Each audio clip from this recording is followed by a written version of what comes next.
With Badenoch's win, the Tory party has drawn another firm line in the sand. They've opted not to move rightward with Robert Jenrick, who was essentially trying to bring back the reform vote. Instead, they've decided to adopt left-wing identity politics. They say they're not doing that, but let's be honest, we all know they are. Exhibit A is the announcement that Badenoch had won itself. Therefore, I give notice that Kemi Badenoch is elected as leader of the Conservative and Unionist Party. I welcome her to the stage. And it's great, isn't it great that we've got another female leader? And isn't it great that we're the first party to have a black leader of the party? Another glass ceiling shattered. Why on earth do we care about breaking glass ceilings? This is leftist feminist social justice language. Oh, and remember, to the Guardianistas, the Tory party are basically fascist, so that is now fascism. Another glass ceiling shattered. Dear Lord. Secondly, James Cleverly, he was also a Tory leadership hopeful, said this absolutely stupid comment. Male, pale and stale. Labour really do need to sort themselves out.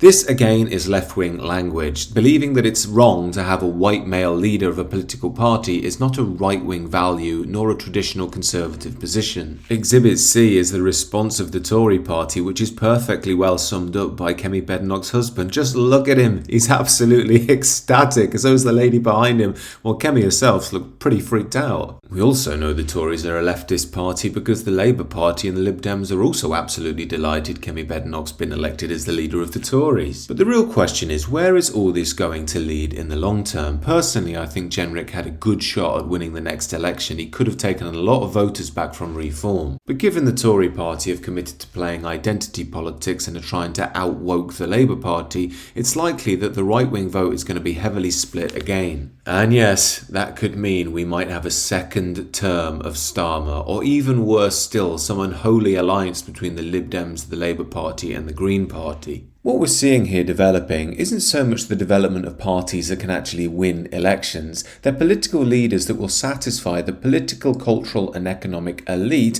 while remaining in a race for the least unpopular with the public. This is why we're going to see the votes start splitting everywhere in the future, in my opinion. We've already seen that with Reform on the right, but let's remember, Reform are proving to be too soft for many on the right. They're very soft on the remigration line, for instance. This means we'll likely see parties cropping up on the hard right who will hold firm to the remigration line. We'll see the counter on the left as well. The Corbynistas haven't gone anywhere. For instance, they will demand more of a socialist programme from Starmer. But more importantly, we're also likely to see the end result of the mad state multiculturalism project. That will mean different religious and ethnic groups who are growing in number and confidence will start demanding more at the ballot box. The obvious example here is the Muslim community. We already saw that in the last election. It's a win for the people of Gaza who have been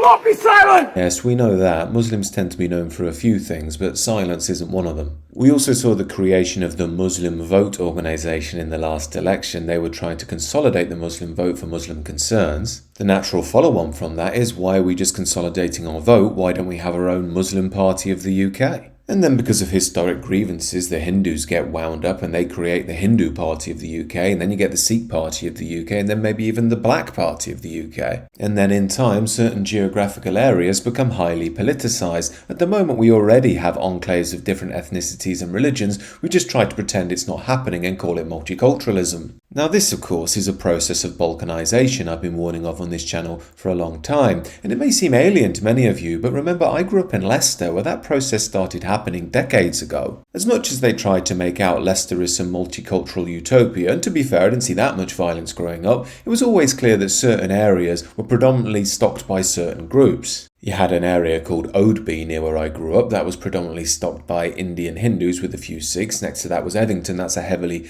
Muslim area. Then you had areas like Highfields, which was Muslim and Caribbean, but then the rural areas were mainly white. And that dynamic I grew up with, I see developing across the whole country. The cities are increasingly multicultural or dominated by one group, and the rural areas more white. And that means it's harder for one political party to represent the interests of the country because the interests are so diverse. Of course, we've been warning about that that for decades, but of course have been called evil and racist and stupid and not welcome in modern Britain and so on. So as things start to balkanise, I see new unions being formed, not in the UK, but across Europe itself. After all, why wouldn't the Muslim Party of the UK join with the Muslim Party of France? Why wouldn't they do that? They'll have lots more influence and political power by doing things that way. Further to that, many European nations are experiencing exactly what the UK is, so I think we're going to see all sort of new unities between left and right and different groups and so on. It seems to me that things are falling apart in slow motion. We could all see this coming over the last few decades, and now it's starting to happen.